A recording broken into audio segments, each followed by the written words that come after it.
오늘은 빌립보서 강해의 13번째 너희 구원을 이루라 이런 제목으로 말씀 나누도록 하겠습니다. 지난 주일에 자기 비하의 결과에 대해서 말씀을 드렸습니다. 예수님은 스스로 낮춰졌고 낮추신 예수님을 하나님께서 지극히 높이셨다. 그것을 우리는 승귀, 높이 올리심이라 말씀하였습니다. 하나님께서 예수님을 어떻게 승귀하셨는가, 높이셨는가, 지난주 말씀 통해서 세 가지를 우리 성도님들께 말씀드렸습니다.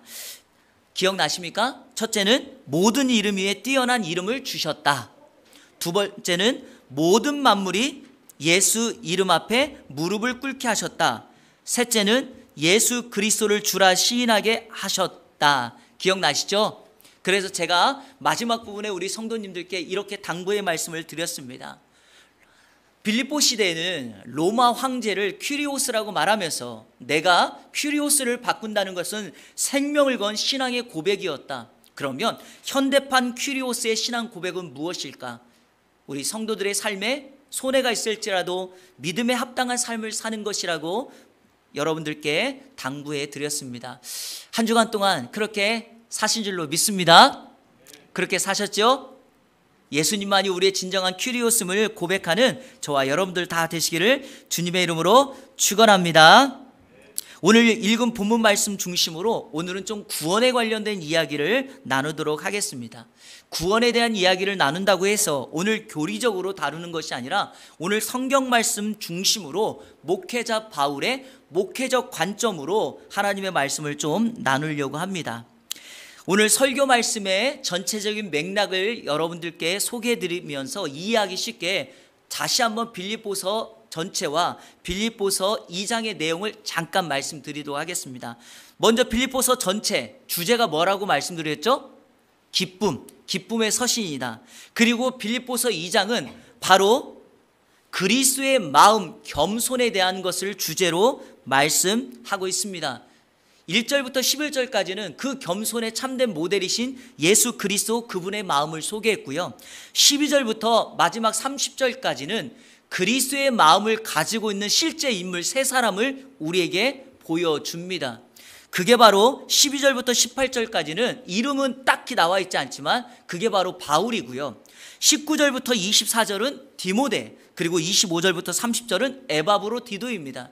그러니까 우리는 12절부터 30절까지의 말씀을 묵상하면서 그리스도의 마음을 가지고 있는 이 사람 보면서 이 사람들은 그리스도의 마음을 실제적인 삶의 현장과 사역의 현장에서 적용했던 사람이다라는 것을 기억하시면 되겠습니다. 자, 오늘 우리가 읽은 본문은 12절과 13절입니다.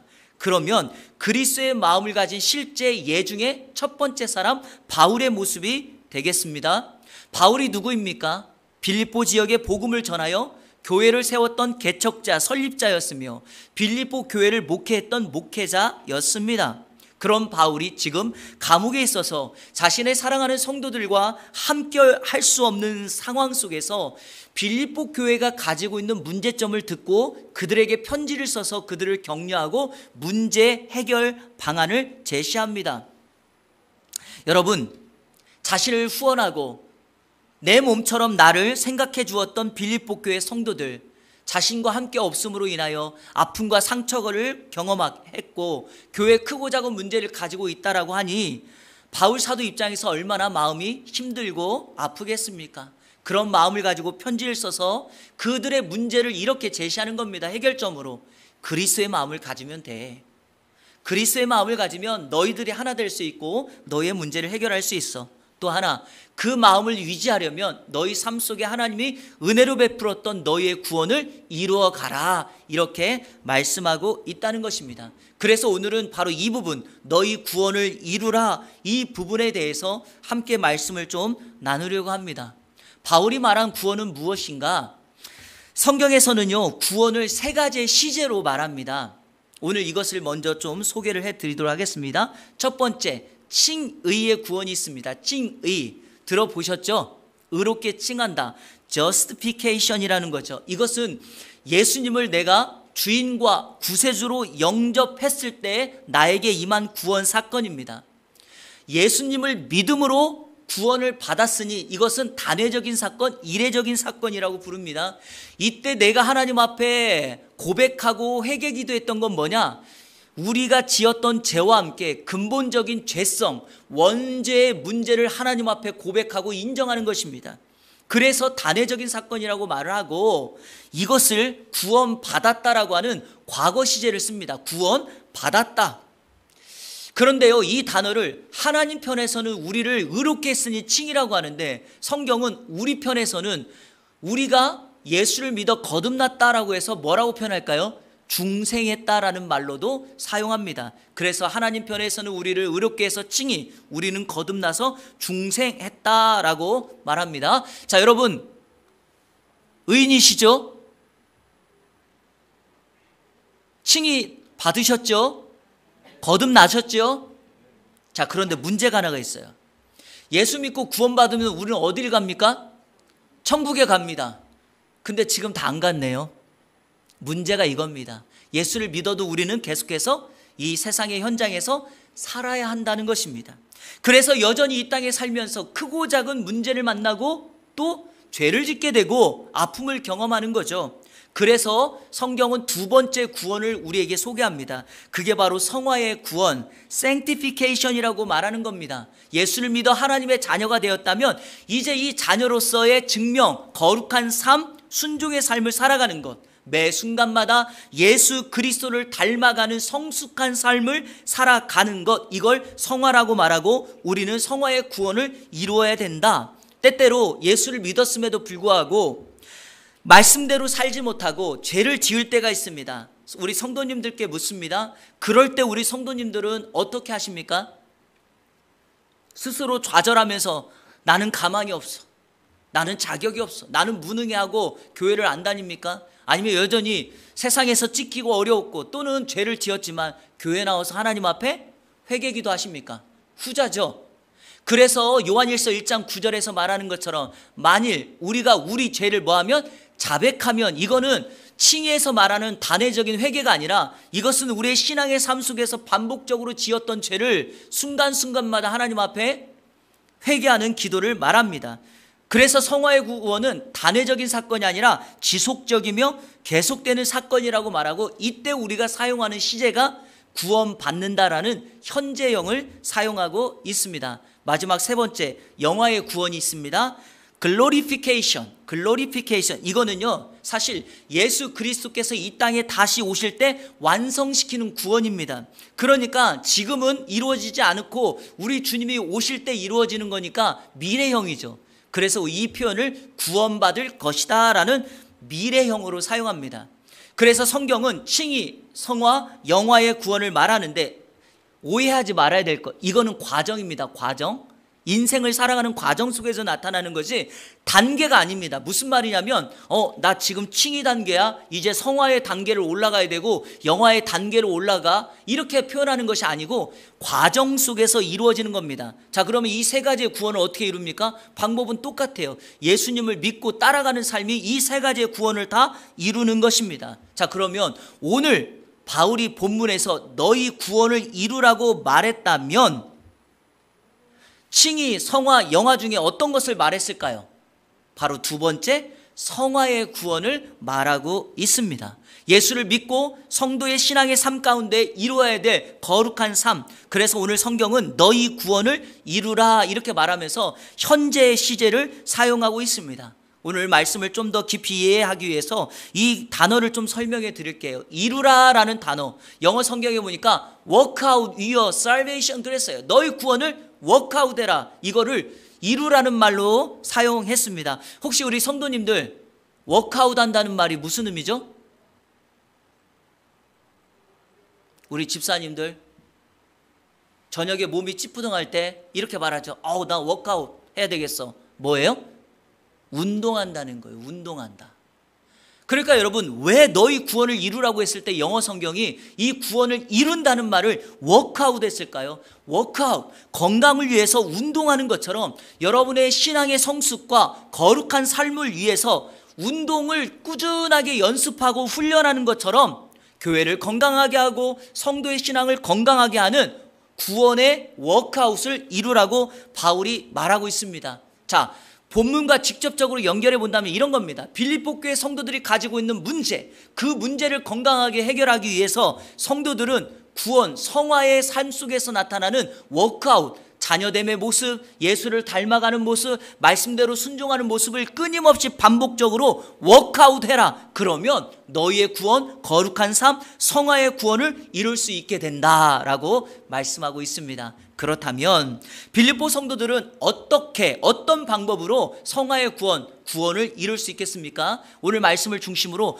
두 가지를 여러분에게 소개하려고 합니다. 두 가지. 이 두 가지가 이번 한 주간 살아갈 우리의 도전이자 연습과 훈련이 되기를 축복합니다. 첫째로 한번 따라해 볼까요? 항상 복종하여 두렵고 떨림으로 하라. 자, 우리 12절 말씀 다 같이 읽겠습니다. 이번 한 주간 암송 구절이기도 한데요. 시작. 그러므로 나의 사랑하는 자들아, 너희가 나 있을 때뿐 아니라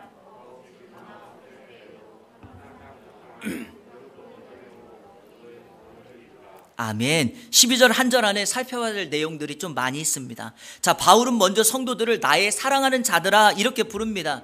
여러분, 그냥 교회 다녀서 사랑한 자다, 그냥 형제다, 자매다 이런 식으로 부르는 단순한 호칭이 아닙니다.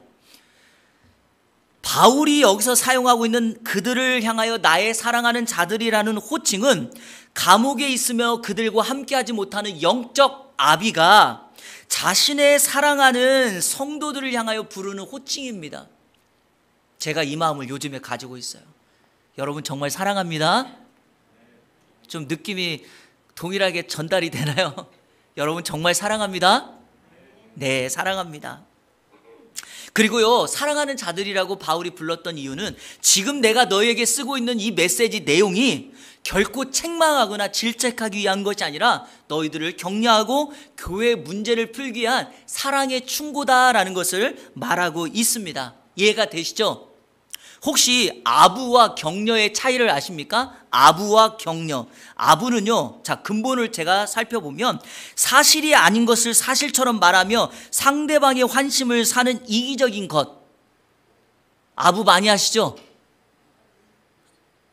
아부 하시죠? 권사님 두 분이 옷을 입고 왔는데 딱 보니까 안 어울려. 그런데도 한 분 권사님이 오신 권사님에게 뭐라고 얘기해요? 아이고, 우리 권사님 옷이 너무 예쁘네.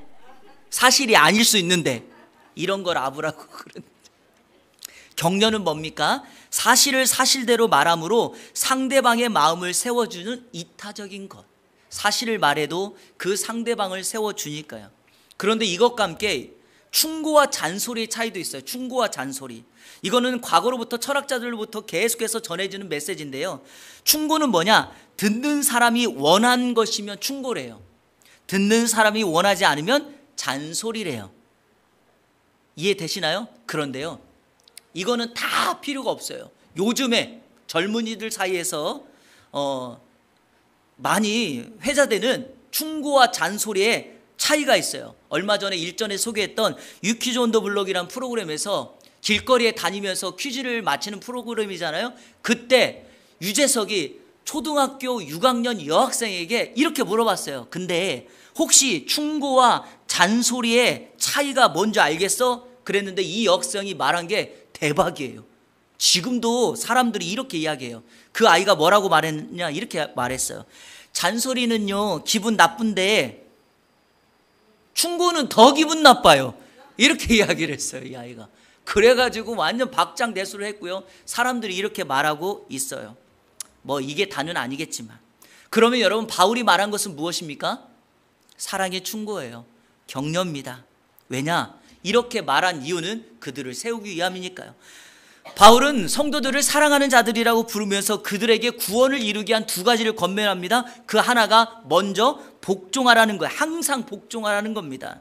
여러분, 이 복종이라는 말의 원문 그대로의 뜻은 잘 듣다라는 말입니다. 잘 듣고 그 다음에 순종하다는 말이에요. 그러니까 여러분, 복종은 잘 듣는 데서부터 출발합니다. 그리고 잘 듣는 사람이 순종할 수 있습니다. 성경에는 이런 예가 굉장히 많습니다. 먼저 반대 예를 제가 말씀드리려고 하는데요. 모세의 경우입니다. 모세가 애굽에서 이스라엘 백성들이 이끌고 광야를 향합니다. 광야에서 마실 물이 없자 백성들이 모세와 아론 그리고 하나님을 원망합니다. 그런데요, 이 원망은 두 번째였어요. 일전에도 한번 물이 없어서 반석에서 물을 냈던 경험이 있었는데 똑같은 백성들이 또 원망하니까 모세도 정말 화가 많이 났던 것 같습니다. 하나님 앞에 기도했더니 하나님께서 반석을 향하여 외치라고 말씀하셨습니다. 그런데요, 이번에 모세가 하나님의 음성을 건성으로 듣습니다. 백성들이 보는 앞에서 자신이 들고 있던 그 능력의 지팡이를 들고 반석을 두 번 내리칩니다. 문제는 물이 콸콸콸 쏟아지는 거예요. 모든 백성들이 목을 치고 목마름을 해결한 다음에 문제가 다 해결된 것처럼 보였습니다. 다 끝난 줄 알았는데 그 이후에 하나님께서 모세에게 말씀합니다. 민수기 20장 12절 같이 한번 읽어볼까요? 시작. 여호와께서 모세와 아론에게 이르시되 너희가 나를 믿지 아니하고 이스라엘 자손의 목전에서 내 거룩함을 나타내지 아니한 거로 너희는 이 회중을 내가 그들에게 준 땅으로 인도하여 드리지 못하리라 하시니라. 하나님은 반석에 명하여 물을 내라고 하였는데 모세는 하나님의 말씀을 제대로 듣지 않고 반석을 내리치는 불순종, 즉 하나님의 거룩을 나타내지 않았습니다. 사랑하는 성도 여러분, 하나님의 말씀, 하나님의 음성을 잘 듣는 데서부터 우리의 순종을 시작하고 그 순종이, 말씀에 대한 순종이 온전한 구원을 이룰 수 있게 될 줄로 믿습니다. 바로 그럴 때 여러분들은 성화의 구원을 이루고 삶이 증명될 것입니다. 구원을 이루기 위해서 바울이 말하는 다른 하나, 두렵고 떨림으로 하라는 겁니다. 두렵고 떨림으로 하라. 이 말을 오해하시면 안 돼요.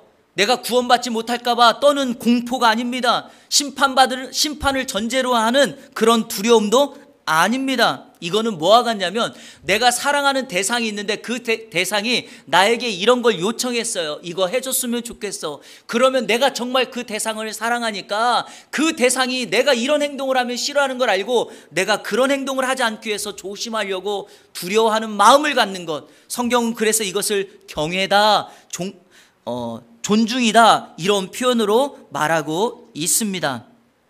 하나님을 사랑하기에 우리는 말에도 행동에도 조심하고 주의하게 됩니다. 이렇게 우리가 항상 하나님의 말씀을 복종하고 그리고 두렵고 떨림으로 나아간다면 내 삶 속에서 성화의 구원을 온전히 이루어 드릴 수 있지 않겠습니까? 제가 여러분을 축복합니다. 이번 한 주간 하나님의 말씀 잘 들으십시오. 여러분의 편에서 여러분의 식대로 해석하지 말고 하나님의 말씀 하시는 그대로 아멘하고 순종하다면 하나님의 능력이 임할 줄로 믿습니다. 그리고 난 다음에 하나님의 말씀에 대한 두렵고 떨림의 그 태도를 가지셔서 하루하루 승리의 삶을 살아가는 우리 이 안에 모든 성도님들 되시기를 주님의 이름으로 축원합니다.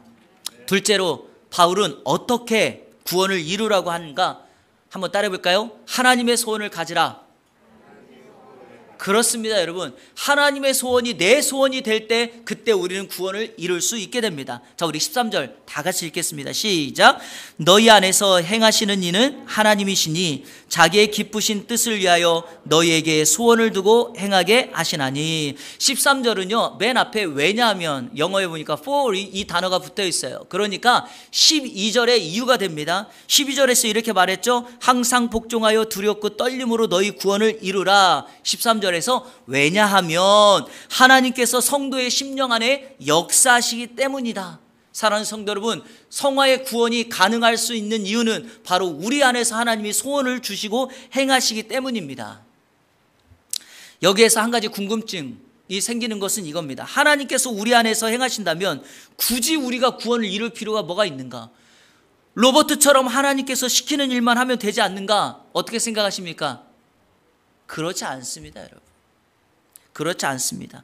성화의 구원을 위해서 인간은 아무 책임이 없다, 이게 아닙니다. 여기 행하시다는 말이 그래서 매우 중요하다는 거예요. 행하시다. 이 행하시다는 말이 한번 제가 자막에 썼는데 에네르게오.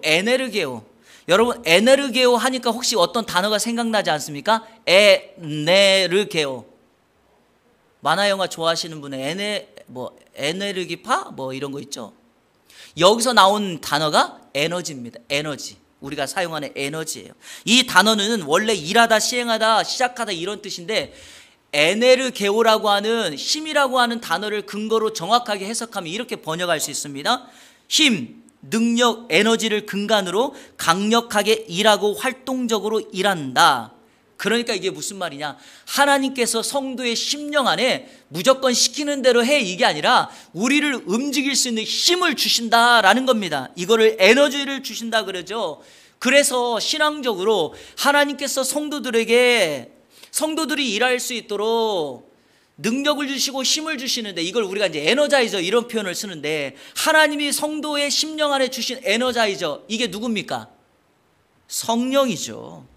그래서 하나님은 우리 성도의 심령에 성령을 주셔서 자발적으로 순종하게 하는 것입니다. 죄를 멀리하고 말씀을 따라가려고 하고 의로운 곳에 앉게 하는 것입니다. 실질적으로 요한복음 14장 26절에 보면 예수님께서 승천하시고 이 땅에 예수님 대신 남을 보혜사를 보내시면서 성경은 이렇게 표현합니다. 우리 한번 읽어볼까요? 요한복음 14장 26절 시작.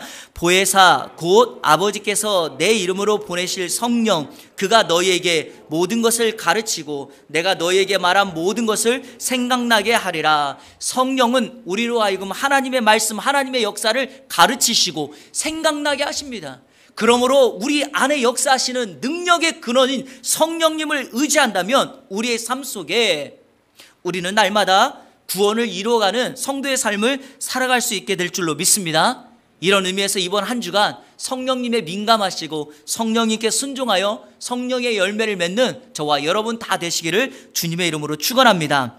그런데요, 하나님이 우리 안에서 행하실 때 그냥 행하시는 것이 아니라 소원을 두고 행하신다고, 기쁘신 뜻대로 소원을 두신다라고 말합니다. 그래서 여러분, 중요한 게 이 땅의 성화의 구원을 이루려면 하나님의 소원을 내 심령에 담고 있어야 된다. 이 기쁘신 뜻이라는 건 선한 목적이거든요. 선한 목적에 따라 그 소원이 나의 소원이 돼야 된다. 문제는 하나님의 소원과 나의 소원, 우리의 소원이 늘 다르다는 데 문제가 있죠. 이 말씀을 좀 설명드리려고 합니다.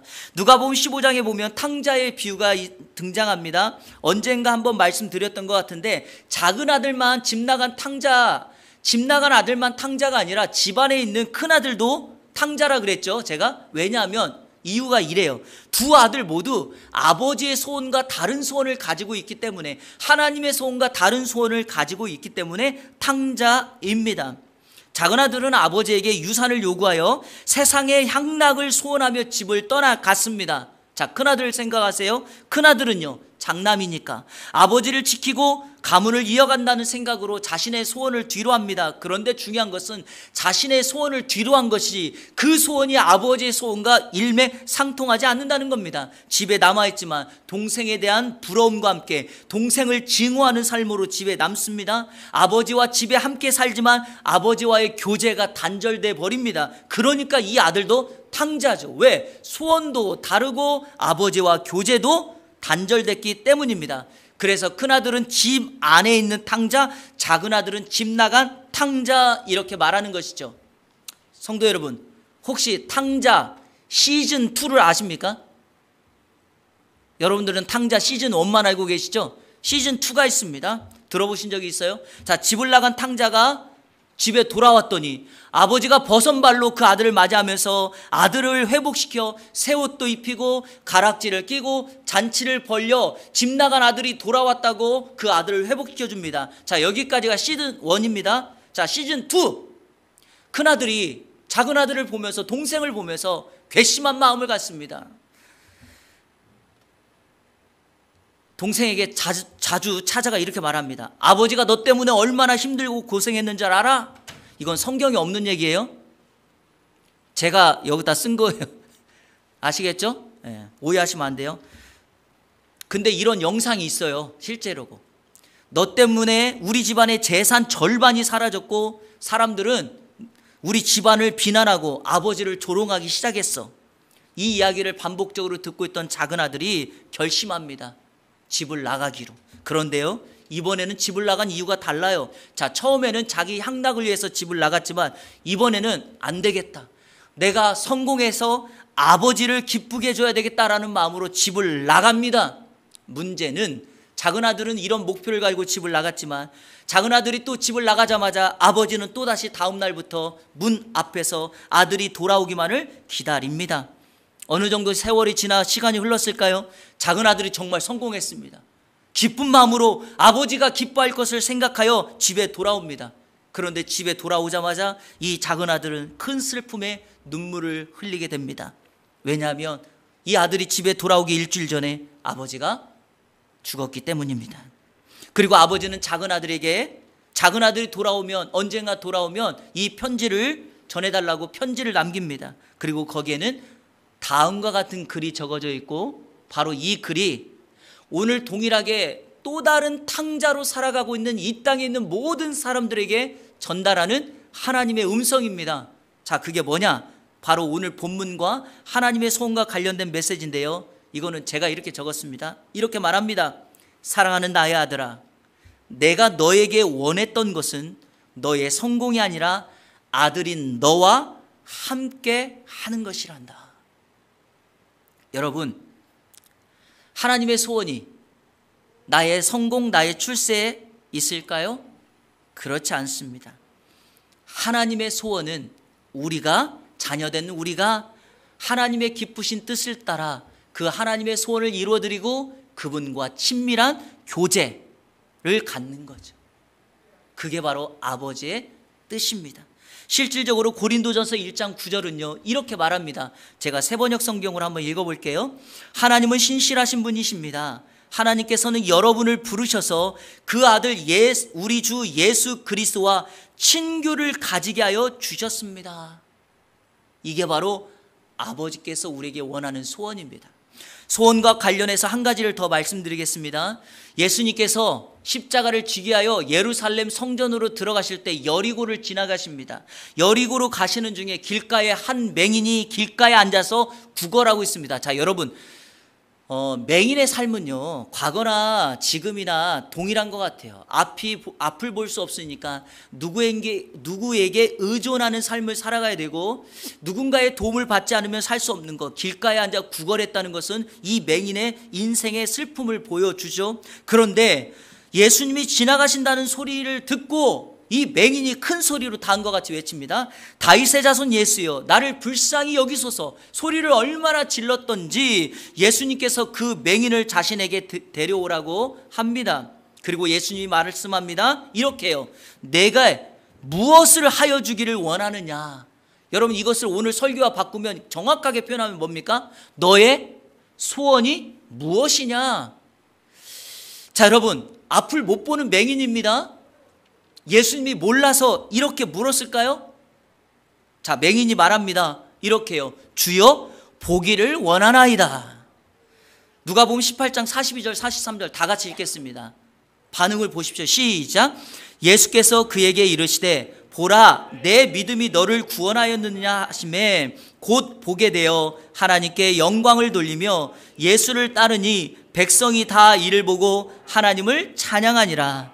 주님의 소원, 맹인의 소원이 일치했더니 눈을 뜹니다.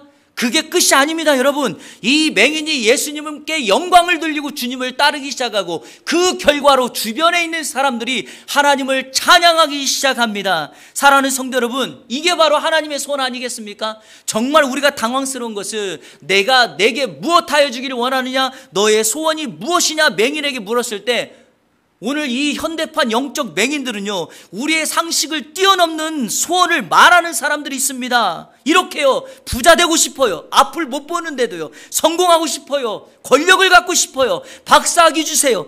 요즘식으로 말하면 이렇게도 말해요. 건물주가 되게 해주세요. 이렇게 말합니다. 여러분, 눈이 안 보이는 맹인인데도, 영적 맹인인데도 계속 세상적인 것만 요구하고 있습니다. 이것이 여러분 세상의 모습입니다. 제가 늘 여러분에게 강조하지만 제가 지금 말한 거 다 잘못됐다는 말이 아닙니다. 그 결과와 이유가 중요한 거죠. 적어도 우리는 어떠합니까? 하나님의 자녀라고 불리우고 성도라고 불리는 우리들이 너의 소원이 무엇이냐라고 물었을 때 우리는 다른 대답을 해야 되지 않겠습니까? 성도의 우선순위를 믿는다면, 하나님의 자녀로 마땅한 삶을 살아야 된다고 믿는다면 우리가 하나님이 정말 이렇게 질문하고 물었을 때 우리 주님과 함께하는 거, 하나님의 소원이 내 소원이라고, 하나님의 뜻이 내 뜻이 되고 싶다고 이렇게 말해야 되지 않겠습니까? 왜냐하면 근거가 있습니다. 마태복음 6장 33절 다 같이 한번 읽어볼게요. 성도들이 우선순위를 가지고 살아갔을 때, 하나님의 소원을 나의 소원으로 놓고 살아갔을 때 하나님이 행하시는 법칙, 쉬운 성경으로 제가 쉽게 기록해 놓았습니다. 같이 읽겠습니다. 시작. 먼저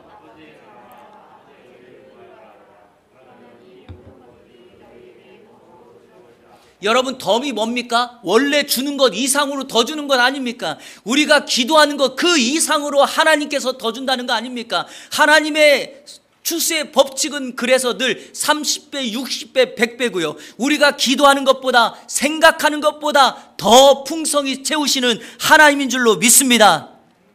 말씀을 맺겠습니다. 하나님의 소원과 관련되어 한 가지 말씀드리고 결론을 내리려고 합니다. 저는 1992년도에 대학을 입학했습니다. 92학번이에요. 제가 지방에 살다가 상경했으니 얼마나 큰 출세를 한 것입니까? 어머니가 대학에 입학했다고 저에게 최신 유행 파마를 해주셨어요. 그때 파마 아십니까? 뽀글이 파마. 뽀글이. 그 머리를 하고 대학에 들어왔으니 동기들한테 엄청난 놀림을 받았습니다. 그때 저를 가장 많이 놀린 사람이 지금 제 아내가 되었어요. 2학년을 마감하는 1993년도에 12월 제가 한 책을 만나고 제 인생의 길을 결단했습니다. 그 책이 이거예요. 이거 찾느니라고 혼났는데, 크리스찬 서적이라는 데는 있지도 않아요. 지금 이 책이 지금 몇 년 됐냐면 37년 됐어요. 1984년도에 나온 책이니까. 이 책을 제가 읽고 제 인생의 길을 결정했습니다. 교회 성장 세미나, 홍정길 목사님이, 이동원 목사님, 하용조 목사님이 남서울교회에서 진행했던 교회 성장 세미나였는데, 이 책의 핵심은 이거예요. 교회는 성경적인 교회가 돼야 되고 사도행전 교회를 모델로 삼아야 된다. 저는 그때 제 마음에 흥분되기 시작하면서 하나님 앞에 이런 다짐을 했죠. 하나님, 사도행전의 그 교회를 세우고 싶습니다. 그때 그 소원을 가지고 제 인생의 모든 초점을 바로 여기에 다 맞추기 시작했어요. 제가 미국에서 공부할 때도요, 논문도 이거에 대해서 썼잖아요. 사도행전의 건강한 교회. 마지막까지 계속 그거를 달려갔어요. 여러 가지 우여곡절이 있었지만, 여러분 그거 아십니까? 예안교회는요 바로 이 소원의 결과예요. 예안교회 어떤 교회입니까? 예루살렘 교회와 안디옥 교회의 모델을 따라가는 교회예요. 바로 그 소원이 주님 앞에 드려진 저의 소원이었습니다. 저는 지금도 믿습니다. 이것이 하나님의 소원이라고. 제가 말하는 건 이거예요. 예안교회가 완전하고 완벽해서가 아닙니다. 부족함도 많고 연약함도 많지만, 그럼에도 불구하고 성경이 말하는 예루살렘 교회를 쫓아가고 안디옥 교회를 쫓아가면서 성경적인 교회가 되고자 몸부림치는 것입니다. 숫자의 많고 적음이 아니라 한 영혼을 위하여 몸부림치며 목회자로서, 목자로서 한 양, 잃어버린 양을 찾아 눈물을 흘리며 갈급하며 그들을 회복시키고 살리려고 하는 그 마음, 저는요 우리 예안교회와 우리 성도님들을 통해서 이 땅에 하나님의 기쁘신 소원을 이루어드리기를 소원합니다. 우리 교회를 통하여, 성도들을 통하여 하나님이 영광 받으시면 바로 그 모습을 보고 있는 주변의 많은 사람들이 하나님을 찬양하게 될 줄로 믿습니다. 그러게 사랑하는 성도 여러분, 하나님의 소원을 붙잡으십시오. 여러분의 소원 내려놓고요, 우선순위를 바꿔서 하나님의 기쁘신 소원을 붙잡게 되면 저는 틀림없이 이렇게 믿습니다. 하나님의 영광을 보게 될 것입니다. 여러분의 인생의 가치관이 달라지고 여러분은 근본적으로 예수 그리스도를 보배 삼은 하나님의 자녀로 여러분 또한 진정한 보배가 될 줄로 믿습니다. 이번 한 주간 항상 복종하여 두렵고 떨림으로 하나님의 기쁘신 소원을 올려드리는 우리 예안의 모든 성도님들 되시기를 우리 주 예수 그리스도의 이름으로 축원합니다. 우리 시간에 결단의 찬양 같이 드리도록 하겠습니다. 내는 주의 영광을 보내, 내는 주의 영광을 보내. 여러분, 하나님의 영광을 본 사람은요 다르게 살지 않아요. 바로 하나님의 영광만을 쫓아가요. 세상의 것 추구하지 않아요. 제가 이 찬양 부를 때마다 늘 마음속에 생각하는 사람은 스데반 집사님이에요. 그가 돌 맞아 죽은 순간에도 왜 항변하지 않고 나는 그렇게 살겠다고 말하지 않았을까요? 돌을 던지기 전에 스데반 집사님은 눈을 열어 하나님의 영광을 보았어요. 예수님께서 하나님 보좌 우편에 서 계신 걸 보았어요. 여러분, 성경에서 예수님이 하나님 보좌 우편에 서 계시다는 표현은 여기 한 번밖에 안 나와요. 다른 모든 성경을 보세요. 하나님 보좌 우편에 뭐 했다? 앉아 계신다는 거예요. 그런데 왜 스데반 집사님은 예수님이 서 계신 걸 보셨을까요? 아십니까? 자기를 닮은 면류관이라는 이름을 가지고 있는 스테파노스 스데반 집사님이 억울하게, 아니 자신과 똑같은 길을 가면서 우리 주님이 마음 아파 앉아서 그 모습을 바라볼 수가 없었기에 벌떡 일어나서 그 사랑하는 스데반 집사님을 바라본 거 아닙니까? 그 스데반 집사님이 그 예수님을 바라보고 영광을 보고 하늘 보좌 우편에 서 계신 예수님과 눈이 맞은 것 아니겠습니까? 그래서 우리도 내는 주의 영광을 보게 되면 우리는 이 세상에서 누가 뭐래도 하나님의 영광을 가득하게 나누며 살아갈 수 있게 됩니다. 이번 한 주간 그러한 삶을 사는 마음으로 우리 같이 찬양 고백하며 하나님 앞에 기도함으로 나가도록 하겠습니다.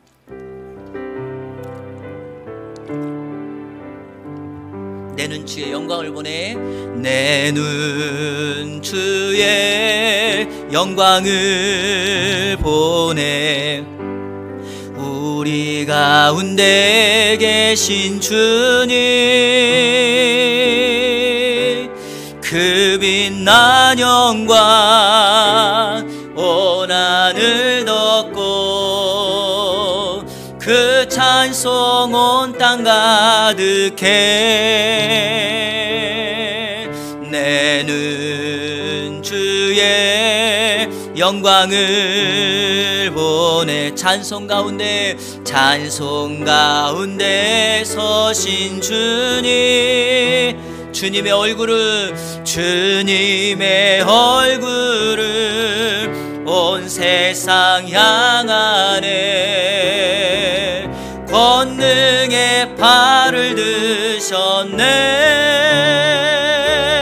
주의 영광 이곳에 가득해. 우린 선해 주님과 함께 찬양하며 우리는 전진하리. 모든 열방 주 볼 때까지. 우리 처음부터 다시 한번 찬양합니다. 내 눈 주의 영광을 보내. 우리 가운데 계신 주님, 우리 간절히 소망하면서 그 빛난 영광 온 하늘 덮고 그 찬송 온 땅 가득해. 내 눈 주의 영광을 보내. 찬송 가운데 서신 주님, 주님의 얼굴 보고 싶습니다. 주님의 얼굴을 온 세상 향하네. 권능의 팔을 드셨네. 주의 영광 이곳에 가득해.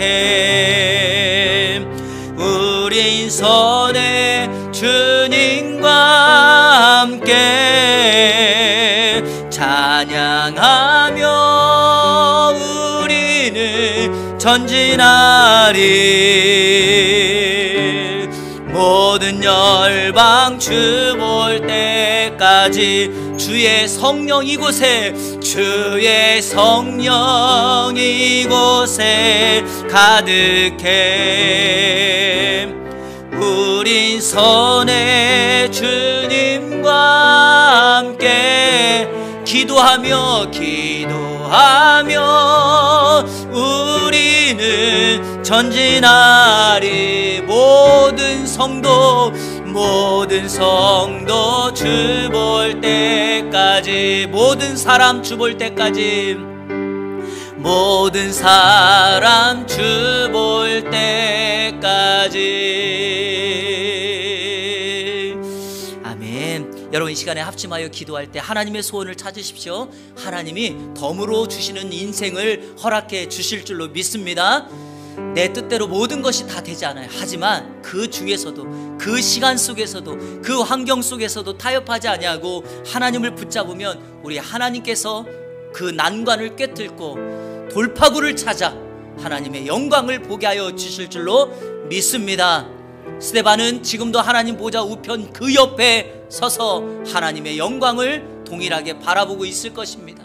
그런 인생을 살아야 되지 않겠습니까? 여러분, 세상의 성공에 너무 휩싸여 하지 마시고 하나님이 주시는 승리, 하나님이 주시는 형통, 하나님이 주시는 만족으로 살아간다면 하나님이 우리의 모든 필요를 채워주시고 우리로 하여금 이 땅에 하나님의 영광의 빛을 발하게 하여 주실 줄로 믿습니다. 그래서 이 시간 여러분 자신과 여러분의 자녀들과 가족들과 특별히 우리 교회를 위하여 기도할 때 하나님, 우리 교회가 초대교회 그 하나님의 영광을 바라고 하나님의 소원을 바라는 교회가 되게 하여 주옵소서. 다 같이 통성으로 기도합니다. 하나님 아버지 감사합니다. 오늘도 주신 말씀 붙잡습니다.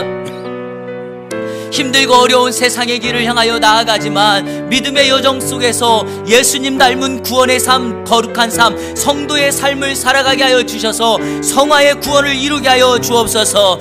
빌립보 교회 문제를 해결하는 방법은 예수님의 마음을 가지고 성화의 구원을 이루며 그곳에서 항상 복종하여 두렵고 떨림으로 살아간 것이며, 또한 아버지 하나님의 소원을 내 소원으로 만들어가며 사는 것인 줄로 믿사오니 하나님 아버지 그렇게 살아갈 수 있게 하여 주시옵소서. 그렇게 살아가게 하여 주옵소서. 절대로 타협하지 않게 하여 주시고 내 평생 한 번만이라도 주의 얼굴을 보게 하여 주시고 하나님의 영광을 보게 하여 주옵소서. 반복적이고 습관적인 신앙이 아니라 내 사모함이 주님 앞에 연락되어서 우리의 자녀들이, 우리의 가족들이 주의 영광을 보게 하여 주옵소서. 신앙은 실제이며 신앙은 현재인 것을 알아서 오늘 우리에게 주어진 삶 속에서도 하나님의 영광을 바라보게 하여 주옵소서. 오늘 잘 살았다가 내일 주님 앞에 책망받는 일이 없게 하여 주시고 오늘도 내일도 앞으로도 주님 앞에 인정받는 주의 영광을 바라보는 사람 되게 하여 주옵소서.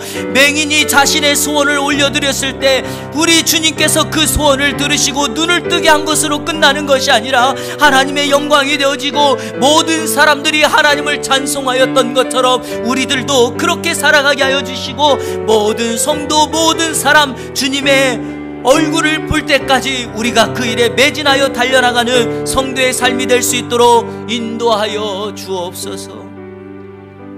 하나님 감사합니다. 성화의 구원을 이루며 이번 한 주간 동안 항상 복종하여 두렵고 떨림으로 살아가게 하여 주시고 하나님의 소원을 나의 소원으로 담아 이 세상에 주님 영광 볼 때까지 주님 닮아 살아가는 우리 이 안의 모든 성도들 되게 하여 주옵소서. 예수 그리스도의 이름으로 기도하옵나이다. 아멘.